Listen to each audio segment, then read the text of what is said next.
Everyone, তো আজকের এই ভিডিওটাতে আমরা দেখব ডব্লিউবিএসএসসি গ্রুপ সি এবং ডি এর কাট অফ। একদম তোমাদের চুলছেরা বিশ্লেষণ করা হবে, একদম 100% তোমাদের কাট অফ মিলে যাওয়ার চান্স রয়েছে। ঠিক আছে, এখানে আমরা রিজিয়ন ওয়াইজ কাট অফ দেখব, কোন রিজিয়নে কত কাট অফ যেতে পারে, ওভারঅল কাট অফ। তো কত নম্বর পেলে তোমার পাস করার চান্স আছে, তুমি কত নম্বর পেলে পাস করবে, তার জন্য অবশ্যই ভিডিওটাকে শেষ পর্যন্ত দেখো। সো প্রথমে আমরা কাট অফটা কিভাবে দেখবো, রিজিয়ন ওয়াইজ দেখবো, কোন মিডিয়াম জেন্ডার কাস্ট হিসাবে একদম পুরো কাট অফ বিশ্লেষণ করব আজকের এই ভিডিওটাতে। ওকে, সো প্রথমে আমরা অফিসিয়াল নোটিফিকেশনটায় যাব, যেখানে তোমার কতগুলো ভ্যাকেন্সি আছে সেটা দেখবো। এখানে দেখো তোমরা, এই যে এখানে দেখতে পাচ্ছ আশা করি, ক্লার্ক মানে গ্রুপ সি এ তোমার টোটাল কতগুলো ভ্যাকেন্সি আছে, তোমার 2989টা টোটাল ভ্যাকেন্সি আছে গ্রুপ সিতে। ঠিক আছে, এবারে এখানে রেজিয়ন ভাগ করে দেওয়া আছে। ইয়ার রেজিয়নে তোমার 717টা ভ্যাকেন্সি আছে, এনআর রেজিয়নে 615টা ভ্যাকেন্সি আছে, এসিআর রেজিয়নে তোমার 443টা ভ্যাকেন্সি আছে, এসআর রেজিয়নে অর্থাৎ সাউদার্ন রেজিয়নে তোমার 491টা ভ্যাকেন্সি আছে, ডাব্লিউআর মানে তোমার ওয়েস্টার্ন রেজিয়নে তোমার 723টা ভ্যাকেন্সি আছে। তো এখানে সব থেকে বেশি ভ্যাকেন্সি ইয়ার রেজিয়ন এবং তোমার ডাব্লিউআর রেজিয়নে, এই দুটোতে দেখো সব থেকে বেশি ভ্যাকেন্সি, প্রায় 700 করে। তাহলে এই রেজিয়নে যেই ছেলে মেয়েগুলো অ্যাপ্লিকেশন করেছিল, অবভিয়াসলি সেখানে কাট অফটা একটু কম যাবে। আর এই যে দেখো এসিআর অর্থাৎ সাউথ ইস্টার্ন রেজিয়নে যারা অ্যাপ্লাই করেছো, তোমাদের কাট অফটা আলটিমেটলি একটু বেশি যাবে। কেননা এখানে তোমার দেখো ভ্যাকেন্সিটা কিন্তু একটু হলেও কম আছে, যথেষ্ট কম আছে। এখানে তোমার প্রায় প্রায় 200-র মার্জিন আর কি, 400 মানে 400 500 600 700 মানে 200-300-র মার্জিন। তো সেক্ষেত্রে কিন্তু কাট অফটা এখানে বেশি যাবে, আর ইয়ার রেজিয়নে যারা আছো সেখানে কিন্তু কাট অফটা আলটিমেটলি কম যাবে। ঠিক আছে, আর এখানে তো তোমার যখন অ্যাপ্লিকেশন করেছিলে তখন তো তোমাকে চুজ করতে হয়েছে তুমি কোন রেজিয়নে কোন ডিস্ট্রিক্টে অ্যাপ্লিকেশনটা করবে।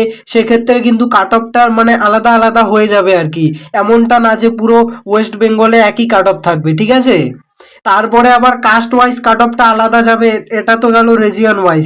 তারপরে তোমার কাস্ট ওয়াইজ তোমার আলাদা আলাদা করে যাবে।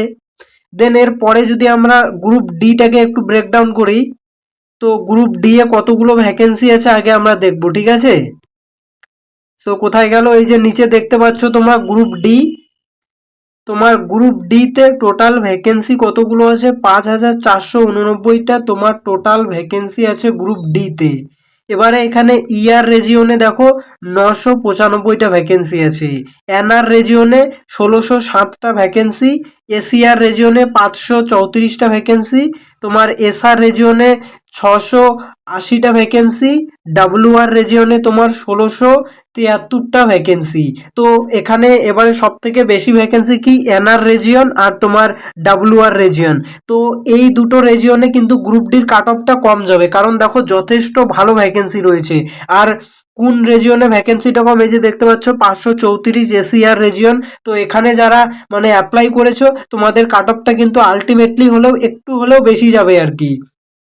আর যারা ডাব্লিউআর আর এনআর রেজিয়নে আছো, তাদের কাট অফটা কম যাবে, এখানে বেশি সংখ্যক ছেলে মেয়ে এই রিজিয়ন থেকে পাস করবে। ঠিক আছে, সো এখানে এই দেখো মানে ক্যাটাগরি ওয়াইজ তোমার ভ্যাকেন্সিগুলো দেওয়া আছে। এই যে জেনারেলে তোমার 1801টা ভ্যাকেন্সি, এসটিতে তোমার 258টা ভ্যাকেন্সি, এসসিদের তোমার 899। তারপরে আবার তোমার রেজিয়ন ওয়াইজ দেওয়া আছে। তো যে রিজিয়নে কম ভ্যাকেন্সি সেখানে ক্যাটাগরিরও কম ভ্যাকেন্সি হয়ে যাবে। তো এভাবে করে কিন্তু কাট অফটা মানে হবে আর কি। এই যে দেখো ইয়ার রেজিয়নে তোমার কি আছে, মানে কাস্ট হিসেবে ভ্যাকেন্সি গুলোকে দেওয়া আছে। তো এর পরে যদি আমরা দেখি, তো তোমাদের মানে কতগুণ স্টুডেন্টকে তোমাদের মানে ইন্টারভিউর জন্য ডাকতে পারে। সো এবারে আমরা দেখব তোমার কোন রেজিয়নে কেমন কাট অফ যেতে পারে। ঠিক আছে, এবারে মানে প্রথমে যদি দেখি আমরা তোমার মানে কতগুণ স্টুডেন্টকে তোমার ইন্টারভিউয়ের জন্য ডাকতে পারে। ঠিক আছে, তো প্রথমে আমরা গ্রুপ সি এরটা দেখব। তো গ্রুপ সি এ তোমার টোটাল ভ্যাকেন্সি কত আছে, তো গ্রুপ সি এ তোমার টোটাল ভ্যাকেন্সি আছে 2989 জন। তো এবারে আমরা ধরে নিচ্ছি মানে হাইলি হয় 5 গুণ ডাকবে, হয় 6 গুণ ডাকবে। তো আমি 6 গুণ ধরে নিচ্ছি, ঠিক আছে? তো তোমাদের 6 গুণ করে যদি ইন্টারভিউয়ের জন্য ডাকে, তাহলে তোমার ইন্টারভিউয়ের জন্য ডাক পাচ্ছ 4782 জন স্টুডেন্ট, ঠিক আছে? এবারে রিজিয়ন ওয়াইজ এটা আলাদা আলাদা হয়ে যাবে, ঠিক আছে? এটাতেই কিন্তু তোমার কাট অফে ইফেক্টটা পড়বে। এবারে ইয়ার রিজিয়নে কতজন স্টুডেন্ট ডাক পাচ্ছে ইন্টারভিউয়ের জন্য, তো 6 গুণ করে যদি ধরা হয়, তাহলে মোটামুটি 1147 জন স্টুডেন্ট কিন্তু তোমার ইয়ার রিজিয়নে ডাক পাচ্ছে। দেন এনআর রিজিয়ন অর্থাৎ নর্দার্ন রিজিয়নে, তো নর্দার্ন রিজিয়নে যদি তোমার 6 গুণ করে ধরা হয়, তাহলে 984 জন স্টুডেন্ট ডাক পাচ্ছে।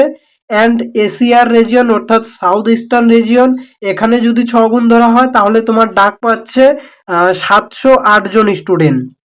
দেন এসআর রেজিয়ন, তো এসআর রেজিয়নে যদি তোমার 6 গুণ স্টুডেন্ট ধরা হয়, তাহলে এখানে ডাক পেয়ে যাচ্ছে তোমার 785 জন স্টুডেন্ট। দেন ডাব্লিউআর রেজিয়ন মানে ওয়েস্টার্ন রেজিয়ন, এখানে তোমার 6 গুণ করে ধরা হলে ডাক পাচ্ছে 1156 জন। তাহলে সব থেকে বেশি ডাক পাচ্ছে কোন মানে জোন থেকে? এক হচ্ছে তোমার ইয়ার রেজিয়ন থেকে, এক হচ্ছে তোমার ডাব্লিউআর রেজিয়ন থেকে। গ্রুপ সিতে এই দুটো রেজিয়ন থেকে তোমাদের মানে স্টুডেন্ট ডাক টা পাবে বেশি আর কি, ইন্টারভিউয়ের জন্য বেশি সংখ্যক ক্যান্ডিডেট ডাক পাবে, ঠিক আছে? তো আলটিমেটলি সেই রিজিয়নগুলোতে কাট অফটা একটু কম যাবে। দেন এর পরে যদি আমরা আসি, এর পরে হচ্ছে গ্রুপ ডিটা দেখবো আমরা, ঠিক আছে? তো গ্রুপ ডিতে তোমার টোটাল ভ্যাকেন্সি কত? টোটাল ভ্যাকেন্সি তোমার 5489 জন। এখানে তোমার কত?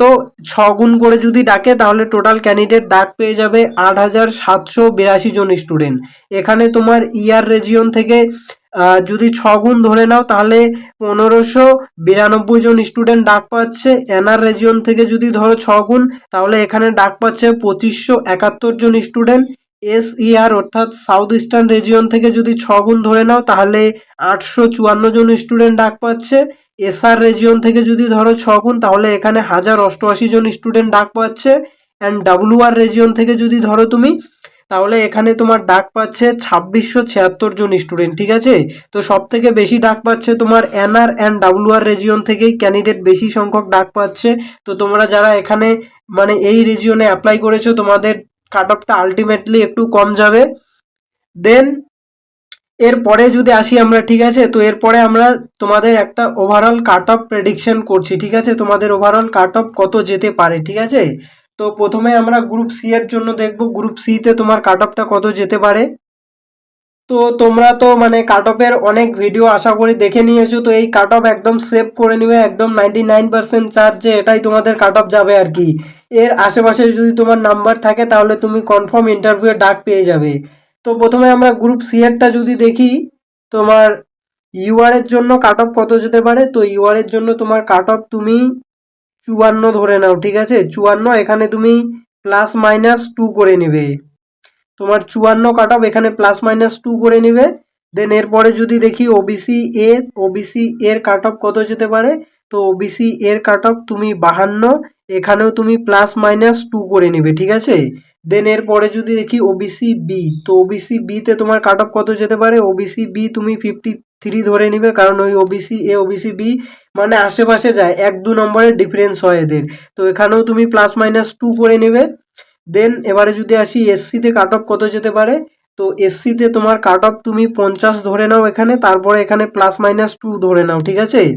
এবারে এখানে তিনটা ফ্যাক্টর কাজ করছে, এবারে 50ও যেতে পারে, 54ও যেতে পারে, 52ও যেতে পারে, কারণ এখানে +-2 বলছি আমি, ঠিক আছে?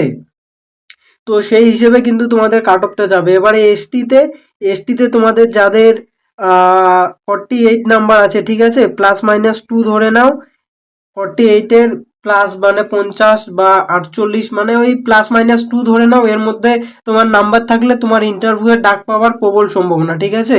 এবারে যারা ইডাব্লিউএস, তাদের কাট অফ কত যেতে পারে। ইডাব্লিউএস এর কাট অফ তোমার ওই আহ, ধরে নাও তোমার 45 +-2। দেন যারা পিএস এর কাট অফ কত যেতে পারে, তোমার 30 থেকে 35-এর মধ্যে তোমার কাট অফ থাকবে আর কি, যারা পিএস। তো এই গেল তোমার গ্রুপ সি, ঠিক আছে? তো এই কাট অফ তোমরা একদম সেভ করে রেখে দিবে, রেজাল্ট দিলে তোমরা বুঝতে পারবে, ঠিক আছে? দেন এরপরে আমরা গ্রুপ ডিটা দেখবো, তোমাদের গ্রুপ ডিতে কাট অফ কত যেতে পারে, ঠিক আছে? তো গ্রুপ ডিতে যদি আসি আমরা, তো গ্রুপ ডিতে 40-এর মধ্যে এক্সাম হয়েছে। এখানে তোমার মোটামুটি যে ইউআর কাস্টে তুমি এখানে 34 +-2 করে নাও। এর মধ্যেই থাকবে কাট অফ একদম 99%। দেন ওবিসি এর কাট অফ তোমার কত যাবে? ওবিসি এ তুমি 30 ± 2 ধরে নাও। দেন এরপরে যদি আসি আমরা ওবিসি বি তোমার 32 ± 2 ধরে নাও। দেন এসসি কত যাবে? তো এসসি তোমার মোটামুটি ধরে নাও তোমার 29 ± 2। দেন তারপরে যদি আসি এসটির তোমার কত যাবে? তো এসটি তোমার মোটামুটি 27 ± 2 ধরে নাও। দেন এরপরে ইডাব্লিউএস কত যেতে পারে? ইডাব্লিউএস তোমার যেতে পারে ইডাব্লিউএস মোটামুটি তোমার ধরে নাও ওই 26 ± 2। দেন যারা পিএস আছে, পিএস এর কত যাবে? পিএস তোমার মোটামুটি ওই 20 থেকে 25-এর মধ্যে, ঠিক আছে। সো এই গেল তোমার গ্রুপ ডি এর কাট অফ, ঠিক আছে। এই +-2 এর মধ্যে মানে কাট অফ থাকবে। যদি কাট অফ বেশি যায় তাহলে +2 হয়ে যাবে, আর যদি কাট অফ কম যায় তাহলে মানে -2 হয়ে যাবে। বা যদি মিডিয়াম রেঞ্জে থাকে তাহলে এর মধ্যেই তোমরা ইন্টারভিউয়ে ডাক পেয়ে যাবে। তারপরে তো তোমাদের ইয়েটা ফ্যাক্টর করছে তোমরা কোন রিজিয়ন থেকে বিলং করছো। যে রিজিয়নে সিট সংখ্যা বেশি আছে সেই রিজিয়নে হয়তো দেখো যে অনেকে ইউআরএ 32 পেয়েও তোমার কাট অফ ক্লিয়ার করে গেল। আর যেখানে সিট সংখ্যা কম আছে তো সেখানে দেখা গেল যে মানে বেশি পেয়েও কাট অফ ক্লিয়ার করতে পারলো না। এরকম কিন্তু একটা বিষয় থাকবে আর কি। সো এই হলো আজকের ভিডিওটা ভালো লেগে থাকলে অবশ্যই চ্যানেলটাকে সাবস্ক্রাইব করে দাও।